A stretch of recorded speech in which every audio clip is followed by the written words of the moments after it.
अस्सलाम वालेकुम प्यारे बच्चों, दार अरकम की जानिब से मैं हूँ मदीहा नवाज और हमेशा की तरह मैं लाई हूँ आपके लिए कोई नई बात, एक नया पैगाम। तो कैसे हैं आप? ठीक ठाक हैं, खैरियत से?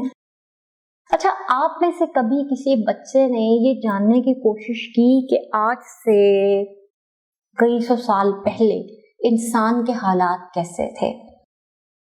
क्या पुराने जमाने के लोग भी हमारी तरह जिंदगी गुजारते थे? क्या वो ये सभी कुछ खाते थे जो आप और मैं खाते हैं? क्या वो ऐसा ही लिबास पहनते थे? उनके घरों में इतनी ही आसानियां थी जिन आसानियों में आप और मैं जिंदगी बसर कर रहे हैं? जी नहीं, उनकी जिंदगी हमारे मुकाबले में बहुत मुश्किल थी। लेकिन क्या हुआ? अल्लाह ताला ने इंसान को इल्म सिखाया और इल्म की बुनियाद पर, इल्म के बलबूते पर इंसान ने आहिस्ता आहिस्ता इजादात की। अपनी आसानियों के लिए, अपनी मुश्किलात को कम करने के लिए उसने मुख्तलिफ चीजें बनाई। और अब अगर मैं आपसे ये पूछूं कि अब तक इंसान की सबसे अहम इजाद, नई इजाद कह लें, क्या है, तो आपका जवाब क्या होगा? यकीनन पहिए ने हमारी जिंदगी बहुत आसान की है, लेकिन क्या ख्याल है कंप्यूटर के मुताल्लिक? क्या कंप्यूटर इंसान की बहुत बड़ी इजाद नहीं है? अच्छा, अब आप मुझे बताइए कि आप कंप्यूटर के मुताल्लिक क्या जानते हैं? आप जो समझदार बच्चे हैं उनको यकीनन समझ आ गई है कि आज का जो हमारा मौजू है वो कंप्यूटर ही से मुताल्लिक है। लेकिन सबक की जानिब बढ़ने से पहले अल्फाज के मायने। इफ्तिताह, शुरू करना या आगाज करना। तारीफी, जान पहचान की। आज मैं बहुत खुश हूँ क्योंकि हमारे स्कूल में कल कंप्यूटर लैब का शानदार इफ्तिताह हुआ है। हम सब बहुत पुरजोश थे। स्कूल की तमाम जमातों ने बारी बारी कंप्यूटर लैब का दौरा किया। हमारी प्रिंसिपल साहिबा ने असेंबली में बताया था कि अब हम सब कंप्यूटर का इस्तेमाल करते हुए अपनी पढ़ाई में मदद लिया करेंगे। हम सबको कंप्यूटर का इस्तेमाल सिखाया जाएगा। आज इस सिलसिले की हमारी पहली क्लास थी।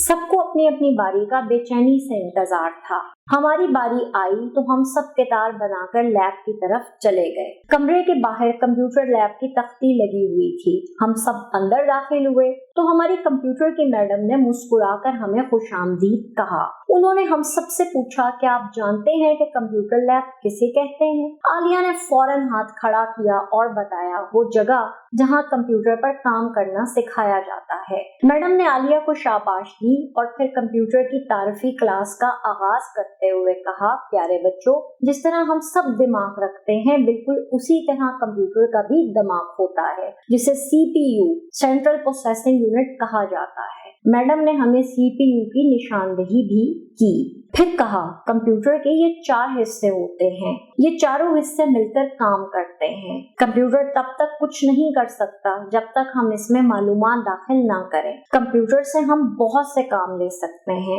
ये हमारे लिए बहुत सी आसानियां पैदा करता है। इसकी मदद से हम उर्दू, अंग्रेजी, रियाजी, साइंस, जुग्राफिया और समाजी इल्म वगैरह आसानी से पढ़ सकते हैं। कंप्यूटर में इंटरनेट के जरिए हम दुनिया जहान की मालूमात हासिल कर सकते हैं। इसके अलावा बहुत से खेल भी खेल सकते हैं। मैडम, क्या हम इसमें उर्दू भी लिख सकते हैं? मैंने पूछा। जी हाँ, हम बड़ी आसानी से कंप्यूटर में उर्दू लिख सकते हैं। कंप्यूटर के अंदर चलने वाले निजाम को सॉफ्टवेयर कहा जाता है। उर्दू अंग्रेजी के लिए अलग अलग सॉफ्टवेयर बनाए गए हैं। MS वर्ड और नोटपैड में हम अंग्रेजी लिखते हैं और इन पेज ऐसा सॉफ्टवेयर है जिसमें हम बआसानी उर्दू लिख सकते हैं। लेकिन अब कंप्यूटर सॉफ्टवेयर इतना तरक्की कर चुका है कि हम उर्दू के सॉफ्टवेयर में अंग्रेजी और अंग्रेजी के सॉफ्टवेयर में उर्दू भी लिख सकते हैं। मैडम ने हमें पूरी तफसील बताकर समझाया और मजीद बताते हुए कहा, आजकल उर्दू में लिखे जाने वाली तमाम किताबें उर्दू के सॉफ्टवेयर में ही लिखी जाती हैं। हम सबको ये तमाम मालूमात बहुत दिलचस्प लगी। मैंने घर जाकर अपनी छोटी बहन को भी इन मालूमात के बारे में बताया। जी बच्चों, सबक आपने पढ़ा, यकीनन कुछ नई चीजें आपने सीखी होंगी। अब आप मुझे जल्दी से बताइए कि कंप्यूटर लैब का इफ्तिताह कहाँ हुआ था? कंप्यूटर के दिमाग को क्या कहते हैं? कंप्यूटर के 4 अहम हिस्से कौन से होते हैं? सॉफ्टवेयर किसे कहते हैं? उर्दू और अंग्रेजी सॉफ्टवेयर के नाम क्या हैं? آگے بڑھنے کے لیے، ترقی کرنے کے لیے نئی ایجادات کا ہونا بہت ضروری ہے۔ اب آپ مجھے بتائیے کہ کیا آپ زندگی میں کچھ تبدیلیاں لانا چاہتے ہیں اور کیا آپ کمپیوٹر سیکھ رہے ہیں؟ اب آپ نے کرنا کیا ہے؟ کرنا یہ ہے کہ آپ نے اپنی کاپی پر کمپیوٹر کے استعمالات بھی لکھنے ہیں اور کمپیوٹر کی صفات بھی لکھنی ہے۔ اپنا بہت سا خیال رکھیے گا۔ اللہ حافظ۔